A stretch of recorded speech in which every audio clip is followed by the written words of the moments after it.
ശംശായിക്ക് സ്തുതിയായിരിക്കട്ടെ. അപ്പസ്തോലന്മാരെ കുറിച്ചുള്ള ധ്യാന ചിന്തകളായിരുന്നു കഴിഞ്ഞ ദിവസങ്ങളിലൊക്കെ നമുക്ക് കിട്ടിയത്. ഇന്നും കൂടി നമ്മൾ ആ ഒരു കാര്യം തുടരും. നമ്മൾ ധ്യാനിക്കുന്നത് 3 അപ്പസ്തോലന്മാരെ കുറിച്ചാണ്. അതോടെ അത് തീർന്നിട്ട് നാളെ നമ്മൾ പരിശുദ്ധ കന്യാമറിയത്തിൻ്റെ സഹനത്തെക്കുറിച്ചും പിന്നെ അവസാന ദിവസം യേശുവിൻ്റെ സഹന മുഹൂർത്തങ്ങളെക്കുറിച്ചും നാം ധ്യാനിക്കുന്നതാണ്. വിശുദ്ധ തോമസ് മൂറിൻ്റെ സാക്ഷ്യം അല്ലെങ്കിൽ ജീവിത സാക്ഷ്യം നിങ്ങൾക്ക് എല്ലാവർക്കും സുപരിചിതമായിരിക്കാം. അദ്ദേഹം വിവാഹിതനായിരുന്നു, ഭാര്യ ഉണ്ടായിരുന്നു, മകളുണ്ടായിരുന്നു. അദ്ദേഹം രാജാവിൻ്റെ ഇംഗിതത്തിന് വഴങ്ങാതിരുന്നപ്പോൾ അദ്ദേഹത്തെ ബന്ധനസ്ഥനാക്കി. അവസാനം മരണത്തിലേക്ക് പോലും അദ്ദേഹത്തെ വിടുന്ന ഒരു രംഗം കാണാൻ പറ്റും. ഭാര്യ മക്കളെല്ലാവരും വളരെയേറെ കെഞ്ചി പറഞ്ഞു, രാജാവിൻ്റെ ഇഷ്ടത്തിന് വിട്ടുകൊടുത്തിട്ട് നിങ്ങൾ രക്ഷപ്പെടും. പക്ഷെ അദ്ദേഹം അതിന് സമ്മതിച്ചില്ല. അദ്ദേഹം പറഞ്ഞൊരു കാര്യമുണ്ട്, ഞാൻ അങ്ങനെ ഒരു തെറ്റിന് കൂട്ടി നിന്ന് എൻ്റെ മരണം ഒഴിവാക്കിയാലും എത്ര നാൾ കൂടി എനിക്ക് ജീവിച്ചിരിക്കാൻ പറ്റും? ക്രിസ്തീയ ജീവിതം എന്ന് പറഞ്ഞാൽ അതാണോ? അങ്ങനെ പറഞ്ഞ് അമ്മയും മകളും എല്ലാം കേണപേക്ഷിച്ചിട്ട് പോലും അത് കേൾക്കാതെ കണ്ട് ഞാൻ എൻ്റെ അഭിപ്രായത്തിൽ വിശ്വാസത്തിൽ തുടരുകയും അതിന് രക്തസാക്ഷിയാകണമെങ്കിൽ ഞാൻ അതിന് തയ്യാറാണ് എന്ന് പറയുകയും ചെയ്തു. അവസാനം അദ്ദേഹം സൂചിപ്പിച്ച ഒരു കാര്യം, ആരാച്ചാരുടെ അടുത്ത് പറഞ്ഞൊരു കാര്യം, മുകളിലേക്ക് പോകാൻ നിങ്ങൾ എന്നെ ഒന്ന് സഹായിക്കണം, താഴേക്ക് ഞാൻ തന്നെ വന്നോളാം എന്ന് പറഞ്ഞാൽ മരിച്ചു കഴിയുമ്പോഴത്തേക്കും നേരെ താഴേക്ക് വന്നോളും, മുകളിലേക്ക് കയറാൻ എന്നെ ഒന്ന് സഹായിക്കുക.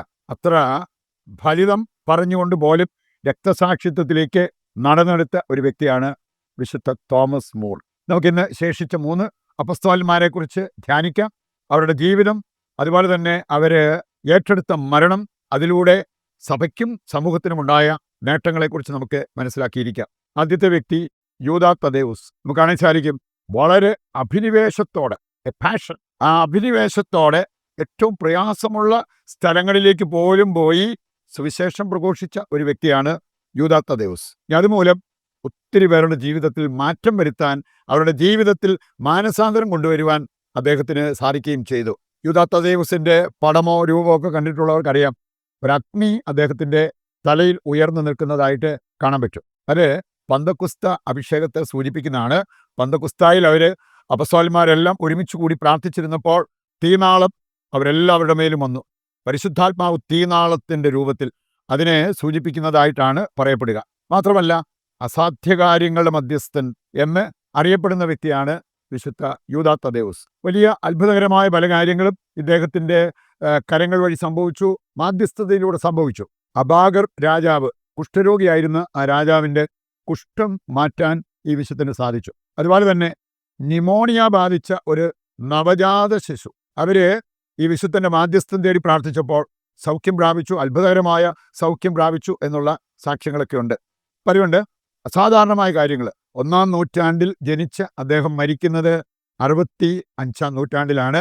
ലെബനോണിലെ ബെയ്റൂട്ടിൽ വെച്ച് അദ്ദേഹം കൊല ചെയ്യപ്പെട്ടു. പിന്നെ ഒരു ആക്സ് നമുക്ക് കാണാൻ സാധിക്കും, ഒരു കോടാലി കൊണ്ട് തല ചിതറിക്കപ്പെട്ട ഒരു വ്യക്തിയാണ് ഈ യൂദാ തദ്ദേവുസ്. അടുത്ത ഒരു അപ്പസ്തോലൻ എന്ന് പറയുന്നത് കാനാൻകാരൻ ശിമയോൻ, സൈമൺ ദ സെലറ്റ്. ഇത് യഹൂദരുടെ ഇടയിൽ മത നൈർമല്യം സംരക്ഷിക്കുന്ന തീഷ്ണമതികളുണ്ട്. അതിൽ ഒരുവനായിട്ടാണ് ഈ വ്യക്തിയെ, സൈമൺ ദ സെലറ്റിനെ കണ്ടിരിക്കുന്നത്. മാത്രമല്ല, കാനായിലെ ഒരു കല്യാണ വിരുന്നിനെ കുറിച്ച് നമ്മൾ കാണുന്നുണ്ട് യോഹന്നാൻ 2-ാം അധ്യായത്തിൽ. ആ കല്യാണ വിരുന്നിലെ മണവാളൻ എന്ന് പറയപ്പെടുന്നത് ഈ ശിമയോനാണെന്ന്. പരിശുദ്ധാത്മാവിനെ സ്വീകരിച്ചതിന് ശേഷം വളരെ വിശ്വസ്തയോടെ, തീഷ്ണതയോടെ ദൈവരാജ്യം പ്രഘോഷിച്ച ഒരു വ്യക്തിയാണ്. ആഫ്രിക്കയിലെ സിറിയയിലും അദ്ദേഹം സുവിശേഷം പ്രസംഗിച്ചു.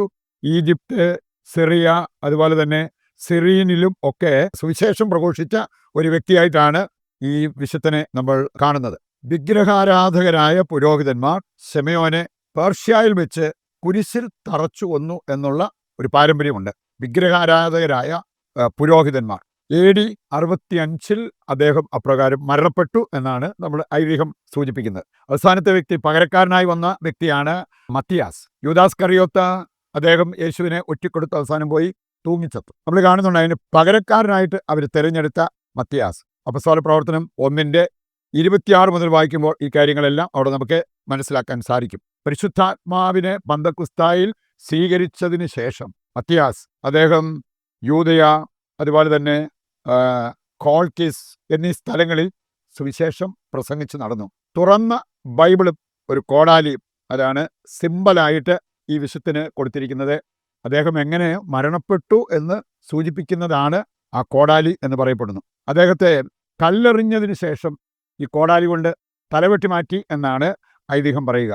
കർത്താവ് അയച്ച 72 ശിഷ്യന്മാരെക്കുറിച്ച് നമ്മൾ കാണുന്നുണ്ട്. അവരിൽ ഒരാളായിട്ട് ഈ മത്തിയാസിനെ കുറിച്ച് പറഞ്ഞിരിക്കുന്നത് കാണാൻ പറ്റും. ചില പാരമ്പര്യം പറയുന്നത് മറ്റൊരു രീതിയിൽ അവൻ കപ്പഡോക്യ, ജെറൂസലേം, തുർക്കി, എത്യോപ്യ എന്നീ സ്ഥലങ്ങളിൽ പ്രസംഗിച്ചു. ഒന്നുകിൽ കോൾച്ചീസിൽ കുരിശുമരണം വരിച്ചു, അല്ലെങ്കിൽ ജെറൂസലേമിൽ കല്ലെറിയപ്പെട്ട് അതിനുശേഷം അദ്ദേഹത്തിൻ്റെ ശിരസ് ഛേദിക്കപ്പെട്ടു എന്ന് വിശ്വസിക്കുന്ന പാരമ്പര്യങ്ങളുണ്ട്. എന്തായിരുന്നാലും ഈ 3 പേരുടെ കാര്യം നോക്കുമ്പോഴും ഒരു കാര്യം നമുക്ക് ഉറപ്പിക്കാം: സഹിച്ച് മരിച്ചവരാണ്. സുഖിച്ച് ജീവിച്ചവരല്ല, സഹിച്ച് മരിച്ചവർ. ആ സഹനമെല്ലാം വലിയ സന്തോഷത്തോടെ ഏറ്റെടുത്ത് ദൈവരാജ്യത്തിന് വേണ്ടി കാഴ്ചവെച്ചവർ. അതുകൊണ്ട് തന്നെ അവരുടെ ചുടുനിണം സഭയുടെ വളർച്ചയ്ക്ക് കാരണമായി, സമൂഹത്തിൻ്റെ നന്മയ്ക്ക് കാരണമായി എന്നുള്ളത് നമുക്ക് മനസ്സിലാക്കാൻ പറ്റും. ഈ വിശുദ്ധരുടെ മാധ്യസ്ഥം തേടിക്കൊണ്ട് നമ്മൾ പ്രതിഷ്ഠാ ജപത്തിൽ പങ്കുചേരുകയാണ്. നമുക്കൊരു പ്രത്യേക നിയോഗം, ഒരു കോമൺ നിയോഗമായിട്ട് വെക്കാം. പ്രത്യാശ നഷ്ടമായ വ്യക്തികളുണ്ട്. അവർക്ക് പ്രത്യാശയുടെ ആ വരം ലഭിക്കുവാൻ ദൈവത്തോട് പ്രത്യേകം പ്രാർത്ഥിച്ചുകൊണ്ട് ഈ പ്രതിഷ്ഠാ ജപത്തിൽ പങ്കുചേരാം. എന്നെ അനുഗമിക്കാൻ ആഗ്രഹിക്കുന്നവർ സ്വയം പരിത്യജിച്ച് തങ്ങളുടെ കുരിശുമെടുത്ത് എന്നെ അനുഗമിക്കട്ടെ എന്ന് അരുൾ ചെയ്ത യേശുനാഥ, അങ്ങ് ഞങ്ങളുടെ ജീവിതത്തിൽ അനുവദിച്ച സഹനങ്ങളും അങ്ങയോടുള്ള സ്നേഹത്തെ പ്രതി ഞങ്ങൾ ഏറ്റെടുത്ത സഹനങ്ങളും അങ്ങയുടെ സഹനത്തോട് ചേർത്ത് വെച്ച് അവയെല്ലാം രക്ഷാകര സഹനമാക്കാൻ ഞങ്ങളെ പഠിപ്പിക്കണമേ. ക്രിസ്ത്യാനി എന്ന നിലയിൽ ഞങ്ങൾ സഹിക്കേണ്ടി വരുമ്പോൾ അതിൽ ലജ്ജിക്കാതിരിക്കാനും അത് കണ്ട് പരിഭ്രമിക്കാതിരിക്കാനും ഞങ്ങളെ ആത്മീയ കരുത്തുള്ളവരാക്കണമേ. ശുദ്ധമായ സഹനത്തിലൂടെ ശുദ്ധമായ വിവേകം കൈവരിച്ച് സ്വർഗീയോന്മുഖ ജീവിതം നയിക്കാനും വിശുദ്ധിയിൽ വളരാനും നിത്യമഹത്വം പ്രാപിക്കാനും ഞങ്ങൾക്കും ഇടയാകട്ടെ. ആമേൻ. നമ്മുടെ എല്ലാ അവസ്ഥകളും ഇതിൻ്റെ എല്ലാ ആവശ്യങ്ങളും ദൈവകരങ്ങളിൽ ഏൽപ്പിച്ചുകൊണ്ട് താഴ്ന്ന സ്വരത്തിൽ കർത്താവിനെ സ്തുതിച്ച് ദിവ്യകാരുണ്യത്തിൻ്റെ ആശീർവാദവും നമുക്ക് സ്വീകരിക്കാം. യേശുവേ നന്ദി, ഹല്ലേലൂയ. കർത്താവെ ഏറ്റെടുക്കണമേ. ഞങ്ങളുടെ പ്രാർത്ഥനാ നിയോഗങ്ങൾ അവിടുന്ന് ഏറ്റെടുത്ത് ഞങ്ങൾക്ക് നന്മയാകുന്നത് നൽകി അനുഗ്രഹിക്കുവാൻ അങ്ങ് തിരുവുള്ളമാകണമേ. യേശുവേ നന്ദി, യേശുവേ സ്തുതി.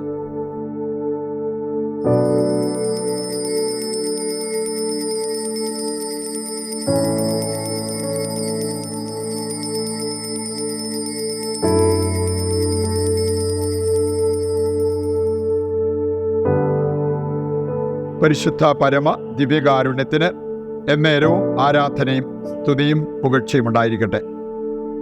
ഈശോ മിശിഹായ്ക്ക് സ്തുതിയായിരിക്കട്ടെ. ദൈവം നിങ്ങളെ സമർത്ഥമായി അനുഗ്രഹിക്കട്ടെ.